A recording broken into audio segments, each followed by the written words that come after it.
Nah, dari fiskal krisis ini bisa lebih galak lagi kalau terjadi yang namanya currency crisis. Rupiah ya. Rupiah dalam kondisi tidak ada kerja, income tidak ada yang benar-benar bisa diharapkan, cukup cuman beli sebungkus nasi, ya kan? Besok bagaimana orang tidak tahu. Bukan tidak mungkin keresahan ini menjadi kerusuhan. Peran kita ini semua sebetulnya memberikan warning ke pemerintah. Jelas-jelas Prof. Ferry mengingatkan kepada pemerintah dan tentu kepada kita semua bahwa risiko akan krisis ekonomi itu sedang meningkat. Tapi beliau sebagai ekonom juga tentu tidak ingin agar itu terjadi. Nggak ada yang mau, karena kita semua yang susah kok. Susah.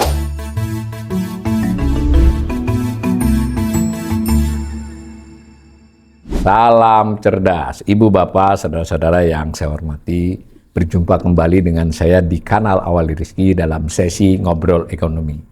Kali ini saya melanjutkan perbincangan saya dengan Ferry Latuhihin ya. Nah, dalam sesi sebelumnya, Bang Ferry, kita kan sudah mendengarkan pendapat-pendapat pandangan Bang Ferry tentang kondisi yang salah satu pemicunya adalah, bukan salah satu ya, pemicu utamanya soal harga minyak dan seterusnya, kita kemana-mana. Tapi kok saya mendapat kesan dari perbincangan itu dan juga mendengar tuh omongannya Purbaya kan tentang sampean, tapi nggak usah ditanggapi yang endornya. Tapi kan yang substansinya adalah seolah-olah Ferry Latuhihin ini mengatakan kondisi ini sudah sedemikian buruknya dan akan krisis. Benar nggak pendapatnya seperti itu? Gini, dimanapun ekonom bekerja, apalagi di investment bank ya Mas ya, itu dipaksa kita meramalkan apa yang akan terjadi. Karena untuk kebutuhan investasi, ya kan ya, orang kan pengen tahu investasi emas, investasi saham, apa investasi treasury, apa investasi yang lain, ya kan ya, komoditi yang lain. Artinya apa? Dia nanya ekonom, ini trennya mau kemana kan gitu, ya kan? Jadi ekonom itu ya mirip-mirip paranormal lah, gitu kan ya, tapi dengan data, gitu kan ya. Nah sekarang sebagai ekonom juga terhadap ekonomi kita mau tidak mau ada panggilan itu untuk meramal apa yang akan terjadi. Kalau dibilang krisis, saya lihat satu ya, bahwa trennya saya udah ramalkan dari tahun lalu loh.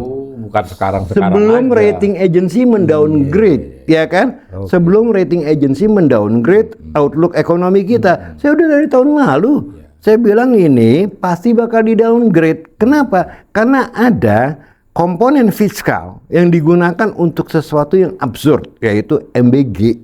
Dan jumlahnya cukup besar. Saya ngomong di TV-TV loh. Ya kan bisa dicek digital saya. Ya kan rekam digitalnya. Dan terjadi kan, ya Fitch sama Moody's mendowngrade outlook ekonomi kita dari stabil ke negatif. Nah sekarang saya tetap ya kan base-nya tetap ya, kembali lagi model yang saya pakai untuk meramal. Ekonom pakai equation loh, nggak asal ngomong ya kan, walaupun kita nggak paparkan di sini gitu kan, lucu kan kalau kita paparkan di sini belum tentu juga publik mengerti ya kan ya. Nah tapi poinnya adalah saya melihat ekonomi kita semakin memburuk, to say that, ya kan ya. Nah, ini dari sebelum rating agency juga mendowngrade, saya udah bilang ekonomi kita semakin memburuk. Kenapa? Karena pemerintah tidak merubah alokasi anggarannya, ya kan? Nah, sekarang saya dapat masukan kan bahwa ekonomi kita memburuk. Kalau nggak salah Pak Prabowo terbang ke Jepang, ya dan ke negara lain, mungkin ke Eropa untuk ngutang. Artinya kan kita nggak punya duit untuk mendanai ya spending kita. Kalau nggak punya duit kan artinya buruk, gitu kan ya. Kalau ekonomi bagus kan harusnya tax revenue juga menopang, gitu kan ya. Tapi saya yakin tax revenue ini pun akan memburuk karena tadi kondisi makronya memburuk, ya kan. Itu satu. Yang kedua, kita lihat. Setelah tadi saya menggunakan istilah badan yang meriang kena virus. Nah ini kan tambahan berat nih. Sebelum ada virus minyak aja, oil shock aja, saya udah ramalkan ini fiskal krisis, ya kan, akan terjadi, ya kan. Kalau fiskal krisis terjadi, bisa leading to currency crisis. orang membeli dolar. Iya. Tidak percaya rupiah. Currency crisis bisa leading to banking crisis. NPL naik, ya kan? Karena dolar naik, ya kan? Nah, segala macam. Nah, ini semua adalah satu rentetan yang secara logis bisa kita konstruksikan di dalam model kita, gitu ya. Nah, kalau ditanya sekarang, apakah ekonomi kita akan krisis kalau pemerintah tidak merubah? Nah, ini kan masalahnya, ini kan masalahnya ada perubahan apa enggak? Ya kan?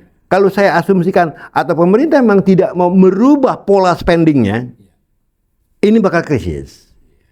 Gitu loh ya. Itu kunci utamanya. Itu kunci utamanya gitu loh ya. Tapi kalau pemerintah bilang, oke, saya stop EBG, menyelamatkan 335 triliun untuk menopang fiskal kita, then the story will be different. Ya kan? Mungkin kita selamat dari krisis gitu Sakit loh ya. tapi tidak Sakit krisis. tapi nggak sampai negatif growth gitu kan. Ini saya ramalkan bisa negatif growth loh Mas. Bisa negatif Bisa, growth, ya. artinya kontraksi. Ya kan? Nah memang kita lihat aja ya, sekarang pemicunya tadi ya, sebelum minyak oil shock tadi, saya ramalkan juga di kuartal ketiga, based on my model ya, di kuartal ketiga ini pertumbuhan akan kurang dari 3% sebelum oil shock. Yang mana kemungkinan di ujung jalan antara 0 sampai 2%. Kalau kita mau pakai angka yang sejujurnya, ya bukan angka yang akal-akalan. Nah, ditambah dengan adanya oil shock, bukan tidak mungkin drag lebih dalam ke ekonomi, ya kan? Dan bukan tidak Jadi mungkin kontraksi, ya, bukan 3% lagi. Gitu loh. Jadi saya ngomong berdasarkan kembali lagi fakta dan logika, ya dilengkapi dengan data. Gitu kan, nggak asal ngomong gitu loh. Boleh nggak kalau saya berpendapat kan ekonom itu baik dia bekerja untuk suatu lembaga atau untuk investor ya, atau juga mestinya kalau umpamanya untuk pemerintah, itu kan mereka salah satu kewajibannya mengungkapkan risiko kan ya Prof ya. Nah, Pengungkapan risiko kan penting toh. Mas benar.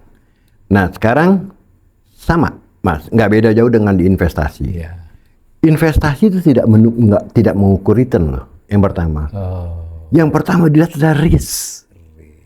Nah, based on risk dia menuntut required return. Semakin high risk, semakin high return yang diharapkan, kan gitu. Iya betul. Ya kan itu hukum finance. High risk, high return. Low risk, low return, kan gitu, ya kan ya. Pemerintah pun harusnya pola berpikirnya memikirkan risiko dulu, bukan gembar-gembor return. Ekonomi akan 6%. Wah, Ya kan? ini serius ini. Ini berarti soal paradigma kebijakan. Paradigma, nah benar istilah tadi, paradigma kebijakan. Di mana-mana orang dalam investment, terutama orang yang pertama dilihat how high is the risk. Baru nanti ngomongin return. Dengan kata lain, return is a derivation of risk. Jangan dibalik. Ini kronologinya nggak nyambung kalau dibalik, ya kan? Based on the risk, ya kan? That you detect, ya kan?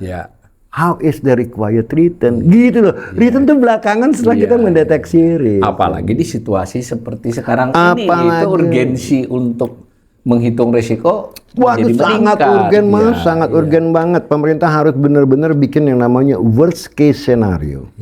Jangan ambil best case gitu loh ya.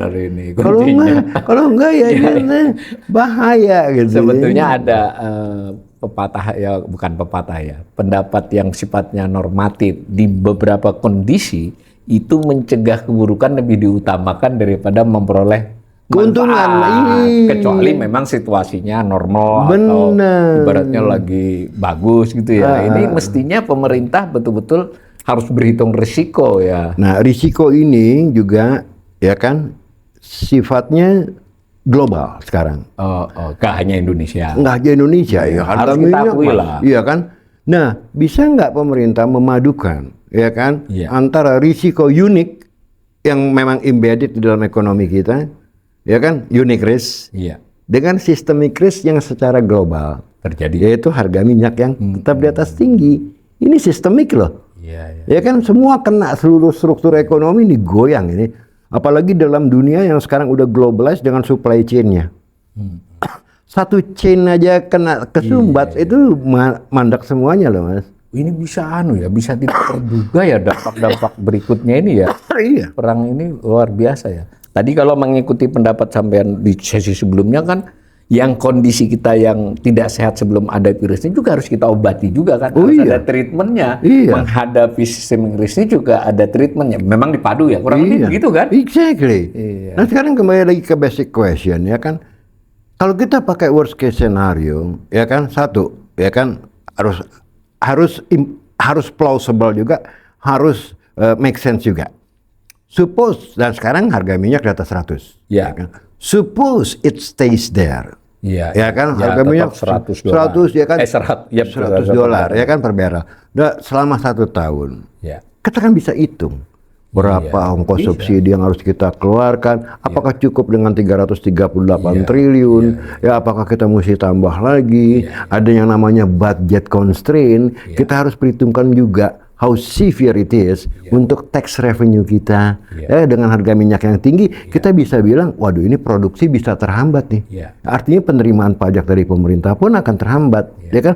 Karena ini kan production, harga. Nah, juga kita harus perhitungkan bahwa ini bisa double digit inflation loh. Walaupun pemerintah mensubsidi BBM, tapi kan industri tidak dapat subsidi.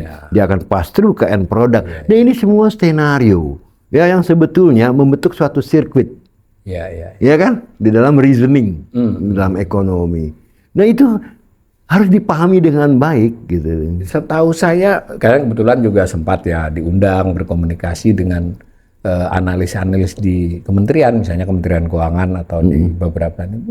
Kalau penangkapan saya teman-teman itu pinter loh, bro. Mereka tahu loh yang ini itu. Tahu ya. Artinya kan tinggal perintah bosnya nih. Mereka tadi diminta membuat, jangan ABS lah ya, tolong dibuatin model atau analisis yang risiko terburuk, buruk sekali, buruk, nah cukup buruk, kan begitu mestinya tak? Gini, saya lebih percaya kepada orang-orang ini, karena apa? Karena mereka basically berkarir, bukan berpolitik. Terus Jabatan menteri itu jabatan politik, gitu loh, ya kan?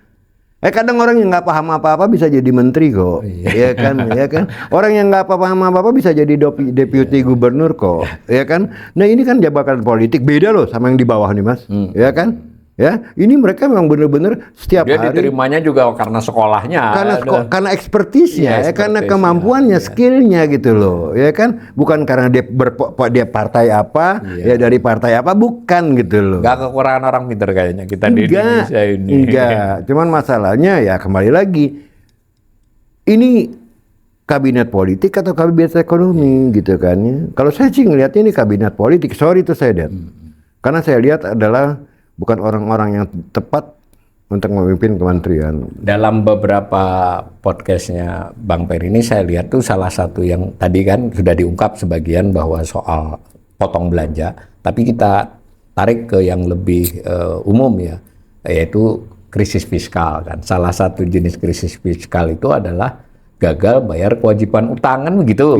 Nah, Presiden di Davos dan kemarin di Jepang mengatakan kita itu tidak punya rekam jejak gagal bayar utang. Nah, saya di siaran saya sudah katakan segala sesuatu itu kadang ada pertama kalinya. Jadi mungkin saja kan pertama kali terjadi gagal bayar utang itu yang memicu krisis fiskal. Mungkin nggak kita gagal bayar bunga utang? Kalau Fitch kan menggarisbawahi bunga utang tuh. Gini, bukti bahwa kita tidak pernah gagal bayar bukan berarti kita pasti tidak akan bayar. Kan itu gitu loh. Iya.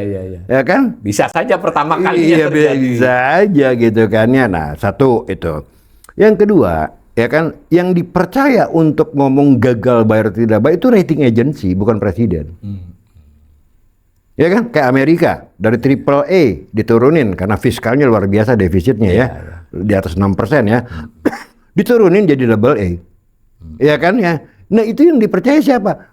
Mau si Trump bilang, man, come on man, you have to trust me, don't worry about that. Nggak akan mempan. Yang mempan tuh S&P, Moody's, and Fitch ya kan gitu ya kan. Ngapain ya istilah gembar-gembor, ngapain Pak Presiden juga bilang kita tidak akan gagal bayar kalau ternyata kita di downgrade. Kan gitu ya logikanya ya. Emangnya kita bisa gunyang-unyang itu lembaga, ini sini lu gunyang-unyang, kan nggak mungkin. Ya kan, mereka punya kriteria. Ini gitu. setahu saya salah satu dampak dari penilaian Moody's dan Fitch itu, meskipun juga ada aspek tadi global ya, itu bunga utang bersih kita, yield ya namanya, bunga utang yield SBN kita itu. Kemarin udah naik 7% loh. Ya 7%.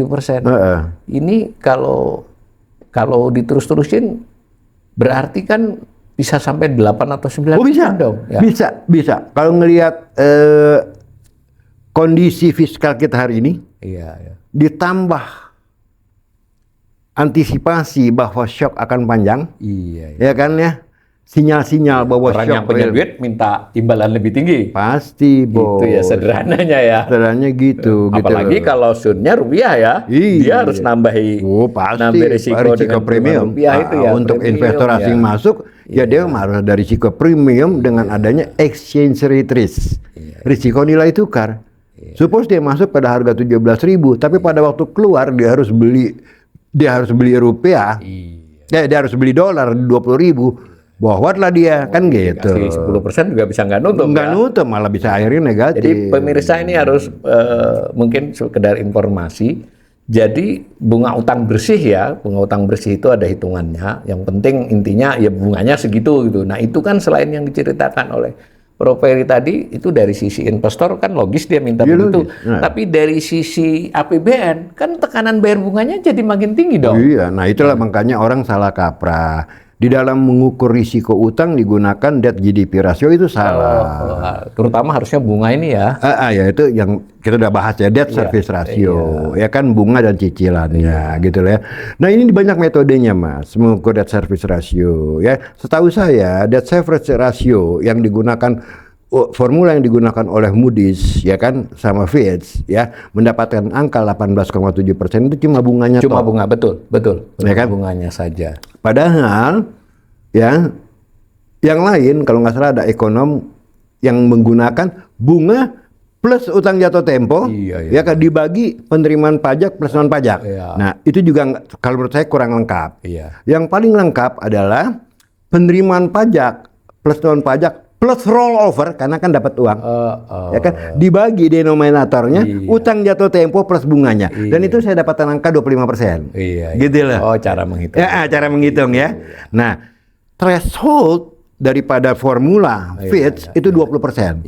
Artinya apa? 18,7 itu udah mepet ke 20 loh. Kalau sampai lompat ke atas 20% debt service ratio formula daripada rating agencies, bukan tidak mungkin di downgrade loh rating kita. Dan itu Mas, berdasarkan perkembangan beberapa bulan terakhir, 2 bulan itu mungkin sekali sangat kan terjadi. mungkin. Karena tadi defisit kita di Januari 34 naik ke 135,7 loh. Itu lonjakan yang bukan luar biasa, yang bukan sedikit loh. Ya Ini salah satu yang mendasari pendapat Prof. Peri bahwa kita sangat berisiko untuk krisis ya. Fiskal krisis. Fiskal dulu, jangan krisis ekonomi dulu. Fiskal krisis dulu ya. Artinya apa? Fiskal kita nih nggak sanggup ya kan membiayai beban pengeluarannya. Itu satu. Nah dari fiskal krisis ini bisa lebih galak lagi kalau terjadi yang namanya currency crisis. Rupiah akhirnya diburu. Nah basic kan tadi kita udah bahas bahwa rupiah sebetulnya ini undervalued. Dolar overvalued di 17.000. Tapi orang kenapa keep buying dolar? Karena dia tidak percaya kepada ekonomi kita. Ya, sehingga antisipasinya bahwa rupiah akan tetap melemah. Kan gitu ya. Ini semua ada logikanya, investor bermain dolar atau bermain rupiah gitu loh. Nah kalau sampai terjadi currency crisis, bukan tidak mungkin krisis currency ini merembet ke banking. Iya kan ya. Nah kalau sampai ke banking artinya apa? Ya kan, debitur mereka tidak sanggup bayar karena tingginya inflasi, tingginya dolar. Kredit macet ya. Akhirnya NPL naik kan. Kalau NPL naik, hati-hati bos. Ya kan, ini sangat vulnerable lagi. Ada satu aja yang gagal, bang, kayak zaman Century ya.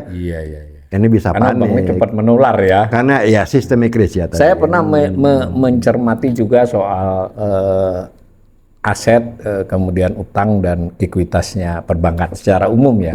Nah di aset itu kan dia punya banyak SBN itu bank itu. 20% loh. 20%. Iya. Artinya tadi kalau yieldnya tinggi itu kan berarti harga SBN-nya Turun. turun. Berarti Iya. dia di catatan asetnya ini turun juga. Berarti Equity-nya seharusnya berturun. Bisa mempengaruhi Pasti, ya kan? solvabilitasnya dong. Pasti bisa. Oh, itu yang nanti jadi krisis perbankan ya, kurang lebih Bisa. begitu ya. Tapi di atas buku udah jelas yield naik, Iya, ya kan? iya. Aset dia yang berupa surat utang negara turun. itu turun harganya. Kalau mark to market, Iya. mark to market tiap Iya, hari dikasih iya. tahu berapa banyak turunnya, tapi ujung-ujungnya itu adalah memakan equity. Ya, berarti krisis fiskal berpotensi berisiko besar untuk krisis Currency.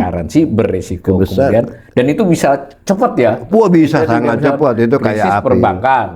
Krisis perbankan, krisis ekonomi. Ekonomi. Nah, di sektor real sebelum waktu ini terjadi pun sudah terasa inflasi kan. Pasti. Jadi kalau ini krisis ini kan dulu waktu 98 tuh pernah tuh bunga sampai Wah, 40-50% gila kan. itu, iya. Nggak bisa pinjam orang. Nggak bisa minjem, gila. Jadi, Gila. jadi begitu ya pemirsa, biarpun ini perbincangan kayaknya enteng, jadi menurut saya Bang Peri ini punya gambaran gitu, mengapa dia mengingatkan bahwa kita bisa krisis. Tentu kita sebagai ekonom yang masih cinta negeri ya kita nggak mau kalau krisis kan. Ya gini, gimana? obrolan kita ini semua sebetulnya memberikan warning ke pemerintah. Nah, kalau kita ekonom kan begini, kalau kita bilang salah, kita punya opsi ini loh yang benar. Coba tolong dipertimbangkan gitu kan. Jangan malah ini antek-asing, ya kan? Ini tidak patriotik, Tidak berdasar data. data gitu kan. Enggak, ekonom tuh punya panggilan gitulah untuk berbicara apa adanya. Nah, ini saya mau, meskipun ini tanda petik ya spekulasi, sekali lagi tujuannya adalah untuk mengingatkan, terutama pemerintah kalau mau diingatkan. Ini kepada publik kita bicara kan tadi urut-urutan mengarah krisis ekonominya ada. Nah, yang saya khawatiri kalau betulan itu terjadi, pastilah ada dampak pada krisis sosial dan politik ini gitu kan. Karena gini, ini dunia kan orang-orang ini komunikasinya makin cepat kan lewat medsos, lewat apa gitu. Beda loh dengan 98. Beda. Ini kalau menular, kalau sakit menular cepat sekali. Waduh, luar biasa. Jadi kalau kemudian orang merasa hidupnya sangat susah, sekarang mungkin susah tapi mereka masih bisa bergerak lah. Kalau tadi tergambarkan krisis-krisis ini kan bisa jadi sangat susah. Kebayang nggak itu, Prof? Ya, Yang seperti gini, itu. konsekuensi daripada, kembali lagi, konsekuensi daripada perut yang lapar, Mas. Ya, kita gunakan istilah perut yang lapar, yang artinya ya income turun, daya belinya, ya kan, harapan untuk lebih baik tidak ada, gitu kan ya. Nah, bisa jadi loh, main senggol bacok. Kan istilahnya, lu senggol gue bacok nih, artinya udah putus asa kan. Nah, dalam kondisi tidak ada kerja, income tidak ada yang benar-benar bisa diharapkan, cukup cuman beli sebungkus nasi, ya kan, besok bagaimana orang tidak tahu. Bukan tidak mungkin keresahan ini menjadi kerusuhan. Itu yang kita khawatirkan. Ongkos sosialnya itu mahal sekali. Jadi harus benar-benar diusahakan, dicegah agar jangan krisis ekonomi ya. Dimulai dengan menangani fiskal kan begitu. Simple, cuman political will dari pemerintah bahwa semua program-programnya ini tidak masuk akal. Ya kan? Kenapa kok tidak dipotong? Masyarakat aja udah mengingatkan loh, yang tidak belajar ekonomi. Ya kan, bahwa program-program se-MBG itu orang berpikirnya ini kagak masuk akal gitu loh. Kok why you keep going on? Kan orang akhirnya curiga pada saat perutnya lapar dan mereka tahu ada uang yang dicuri dari mereka. Biar bagaimana uang yang dipakai bukan uang pribadi loh, ini uang rakyat, hasil pajak, ya kan? Mereka marah lah, Mas. Itu yang kita agak ini ya. Dan nah tadi Mas Migong, dengan adanya medsos ini cepat sekali. Ya. Saat ini sih terkesannya yang masih yang cerewet tapi dalam arti positif ya, kan orang menyatakan kan itu masih kelas menengah kelihatannya terhadap kesulitan karena dia merasa penurunan penghasilannya ya. Yang rakyat mungkin ya, rakyat kita memang relatif sabar, Bang. Kalau mereka benar-benar meledak itu benar-benar berarti kondisinya sudah sangat buruk ya. Dan jangan lupa, Mas, bukan kelas menengah aja yang kena. Ini kelas atas pun kena. Nah ini bagus ini.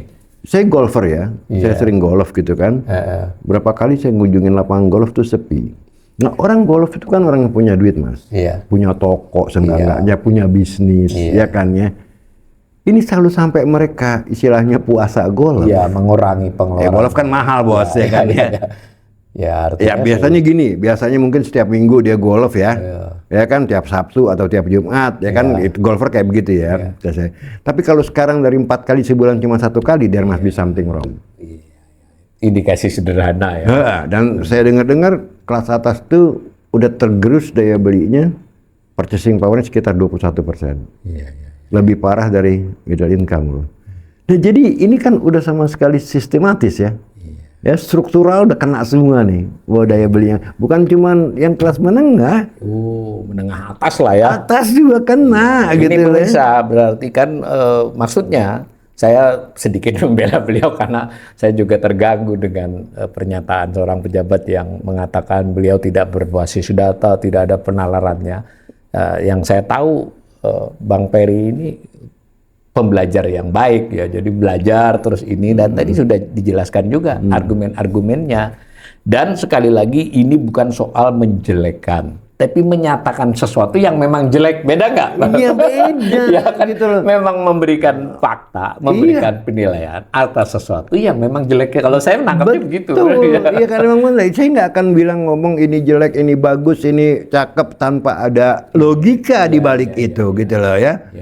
Ya karena nanti orang bilang saya ini loh ngawur loh, kan malu saya sendiri gitu loh. Makanya saya rentetkan peristiwanya dari satu dari A ke B ke Z seperti Mas Awalil mengedukasi masyarakat dengan literasi ekonomi. Saya juga sebetulnya sedikit banyak terpengaruh sama Mas Awalil. Saya harus educate masyarakat, ya kan. Makanya saya atur reasoningnya supaya gampang dipahami gitu loh ya. Nah ini kan masukan buat pemerintah dalam hal bagaimana kita memitigasi risiko menggunakan worst case scenario. Gitu loh. Jangan selalu bilang best case, oh itu kita 6% kok. Sementara enggak iya, sementara orang nggak ngelihat itu. Ya kan ujung-ujungnya kan Anda tukang bohong. Kan gitu ya kan. Saya kalau saya jadi seorang menteri, saya akan transparan, saya bilang my friend this is the numbers. Ya, ekonomi dalam keadaan kayak begini, give me masukan. What should we do? Ya kan, you ekonom ayo kita diskusi. Ya kan, apa nih yang pemerintah harus lakukan? Ya kan, menurut Anda bagaimana Pak Awalil, menurut Anda Mas Januar apa segala macam. Ini kan masukan yang harusnya menjadi open discussion. Ini malah mau ditutup dengan mengatakan Anda tidak patriotik. Terbalik loh. Ya kan, kita perlu masukan loh Mas. Nggak ada Superman yang tahu semuanya. Betul, betul. Saya sebagai penutup ini, kan tadi kita udah melihat itu yang bawah, yang tengah, yang ini. Nah, saya mau bicara yang atas banget nih, karena kan ini yang kelihatannya mau diandalin nih, yang diandalin mau masih ngutangi pemerintah, masih mau investasi, tapi berdasarkan data-data yang saya cermati, potensi untuk mereka modalnya keluar itu ada kalangan atas ini. Jadi capital outflow itu tidak selalu terbayangkan asing yang keluar, tapi orang domestik yang duitnya sangat banyak itu bisa keluar. Cara saya melihat itu benar nggak? Benar. Jadi yang namanya duit keluar tuh simple. Dia konversikan aja. Mereka punya rupiah, itu udah keluar. Bukan bawa koper. Bukan gitu. Bawa koper gitu.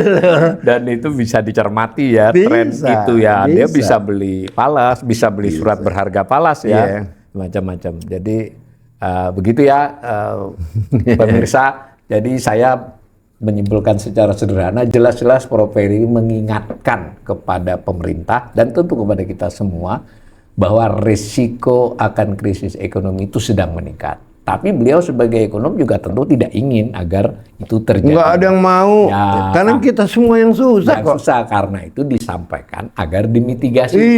Mitigasi. Mestinya cara berpikir pengambilan kebijakan di kondisi seperti ini, pertama dulu, tadi istilah dia mencari skenario yang terburuk dulu. Ya, bukan untuk dilaksanakan, tapi biar kita tahu batas kita seberapa gitu. Jadi seberapa tekanan ini, kedalaman kalau kita nyelam sampai berapa dalam bisa. Nah, lalu diantisipasi. Jadi mudah-mudahan perbincangan ini sekaligus juga makin menjelaskan posisi Peri Latuhihin terhadap wacana ekonomi Indonesia. Saya bukan karena kawan ya, tapi sebagai sesama ekonom, saya sangat apresiasi keberanian beliau untuk menyatakan apa yang mesti dinyatakan berdasarkan data, berdasarkan penalaran, berdasarkan prospek, bahwa mungkin ada beberapa hal yang tidak persis, tidak presisi, tapi itu wajar dalam analisis ekonomi.